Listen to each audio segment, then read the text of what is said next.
नाज़रीन, हुकूमत की मुश्किलात में दिन ब दिन इजाफा हो रहा है। पिछले 3-3.5 सालों में कबीना के अखाड़ पिछाड़ हम देखते रहे हैं। हर हफ्ते एक नया वज़ीर लाया जाता है, पिछले की परफॉर्मेंस के ऊपर उसको निकाल दिया जाता है। और अब सबसे बड़ी खबर ये सामने आई है कि मुशीर बराए एहतसाब शहजाद अकबर ने इस्तीफ़ा दे दिया है। जी हाँ, ये एक बहुत ही गैर मामूली बात है और वो गैर मामूली इसलिए है कि जो शहजाद अकबर हैं वो पीटीआई का फेस बने हुए थे। जो पीटीआई का सियासी नारा है एहतसाब का, उसको लेकर चल रहे थे।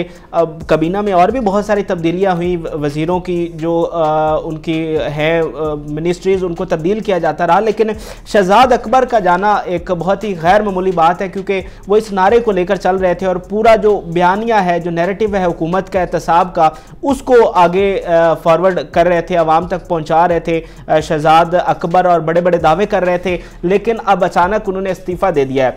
लेकिन ये अचानक नहीं था, इसके पीछे एक काफ़ी लंबी कहानी है। तो आज की इस वीडियो में आपको बताऊंगा कि शहजाद अकबर के इस्तीफ़ा देने की दरअसल वजह क्या बनी है। शहजाद अकबर को नाज़रीन इसलिए लाया गया था कि वो एहतसाब का जो पीटीआई जो वादे करके आई थी एहतसाब के, अकाउंटेबिलिटी के, उसको पूरा करें।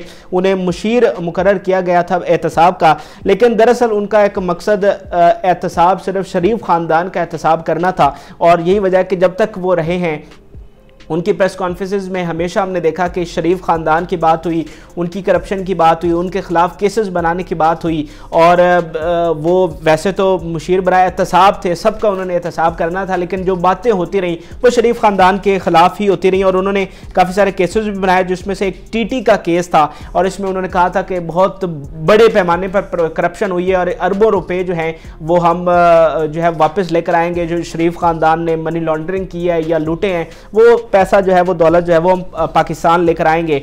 लेकिन नाज़रीन एक लंबे अरसे तक ये सिर्फ बातों तक ही महदूद थे और प्रेस कॉन्फ्रेंसेस इन्होंने बड़ी की, हर हफ्ते प्रेस कॉन्फ्रेंस करते थे और कोई करप्शन की नई कहानी सुना देते थे, लेकिन कन्विक्शन नहीं हो रही थी। अदालतों में ये अपनी बात साबित नहीं कर पा रहे थे। मीडिया के ऊपर जो बयानिया था उसको प्रैक्टिकली नहीं कर पा रहे थे। कोई पैसे वापस नहीं लेकर आ रहे थे और अदालतों में ना ही शरीफ ख़ानदान की कोई कन्विक्शन हुई, ना ही कोई इनका बनाया गया केस आगे बढ़ सका।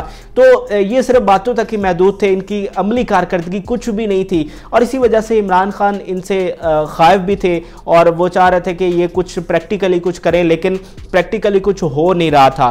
तो अभी जो रिसेंट एक वजह बनी है, यानी ये तो काफ़ी अरसे से ये बात चल रही थी, इमरान खान की नाराज़गी अपनी जगह पर थी, लेकिन जो अभी रिसेंट वजह बनी है वो ये बनी है कि अभी एक कबीना का इजलास था जिसमें शाह महमूद कुरैशी, शेख रशीद, शेरी मिज़ारी और शहजाद अकबर साहब मौजूद थे। उस इजलास में नवाज शरीफ की वापसी के हवाले से बात हुई। आपको पता है पिछले कुछ दिनों में नवाज शरीफ की वापसी के ऊपर हुकूमत बहुत बात कर रही है और यहाँ तक कह रही है कि शहबाज शरीफ के खिलाफ भी हम केसेस बनाएंगे अगर नवाज शरीफ बिलफर्ज वापस नहीं आते। तो इस इजलास में शहजाद अकबर ने क्या कहा कि नवाज शरीफ को वापस लाना मुमकिन नहीं है। जी हाँ, ये उस इजलास में शहजाद अकबर साहब ने कहा कि नवाज शरीफ को वापस लाना मुमकिन नहीं है। बरतानिया के कानून, उनके लॉज इस तरह के हैं कि हम उनको नवाज शरीफ को वापस नहीं ला सकते। तो इस चीज़ पर बहुत ज़्यादा नाराज़गी का इजहार किया वज़ीर-ए-आज़म इमरान खान ने।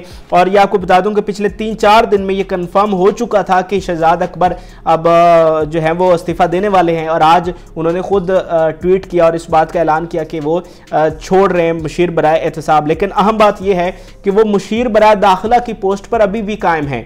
यानी उनके पास 2 ओहदे थे, जिनमें से मुशीर बराए एहतसाब को उन्होंने छोड़ दिया, मुशीर बराए दाखिला पर वो अभी भी कायम है और उसको कंटिन्यू करेंगे। तो ये एक बड़ी ही गैर मामूली सी बात है कि शहजाद अकबर इस तरह से छोड़कर जा रहे हैं। एक अरसे तक वो आवाम को क्या कहानियाँ सुनाते रहे, इसके ऊपर अब लोग तंज भी कर रहे हैं। जैसे इकरार उल हसन ने लिखा कि भैया कौम की लूटी हुई दौलत को वापस लाए बगैर आप कहाँ चल दिए। तो जो बयानियाँ, जो बातें, जो कहानियाँ जो सुनाई गई थी आवाम को, अब वो सारी पूरी किए बगैर, कोई कन्विक्शन करवाए बगैर और मीडिया का टाइम खाते हुए जो शहजाद अकबर साहब हैं वो रुखसत हो लिए हैं। और आपको एक और बात बताऊं कि इमरान खान साहब जो हैं, जब वो किसी को निकालना चाहते हैं तो फिर उनको कन्वे कर देते हैं कि आप बाइज्जत तरीके से इस्तीफ़ा दे दें। और बाकी भी कई मुशीर और जो वज़ीर हैं उनके इस्तीफ़े इसी तरह से आए हैं। ये इमरान खान की अच्छी बात समझ लें या बुरी बात समझ लें, पहले वो कन्वे कर देते हैं, इस तरह से निकालते नहीं हैं। हाँ, वो कोई अच्छा फेयरवेल किसी को भी नहीं देते, लेकिन इतना एक मौका देते हैं कि वो खुद मुस्ताफ़ी हो जाए। तो जब भी इमरान खान किसी से नाला होते हैं तो फिर इसी तरह उसको कन्वे किया जाता है और वो बंदा इस्तीफ़ा दे देता है, जिस तरह से मुशीर बराए एहतसाब शहजाद अकबर ने दिया है। अब आखिर में मैं आपको रऊफ़ क्लासरा साहब की एक बात मुझे याद आ रही है, वो आपके साथ शेयर करना चाहता हूँ। जब इलेक्शन हुए और पीटीआई हुकूमत में आई तो रऊफ़ क्लासरा साहब ने एक बात की थी जो मुझे आज तक नहीं भूलती। उन्होंने कहा था कि पीटीआई की पॉलिसी क्या होगी।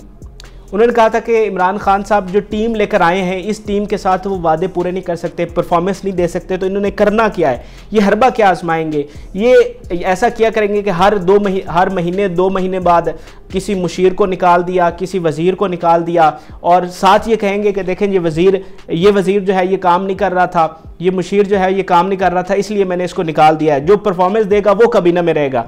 आवाम ये समझेगी कि हाँ जी खान साहब तो बिल्कुल ठीक कर रहे हैं, आज से पहले तो कभी ऐसा नहीं हुआ।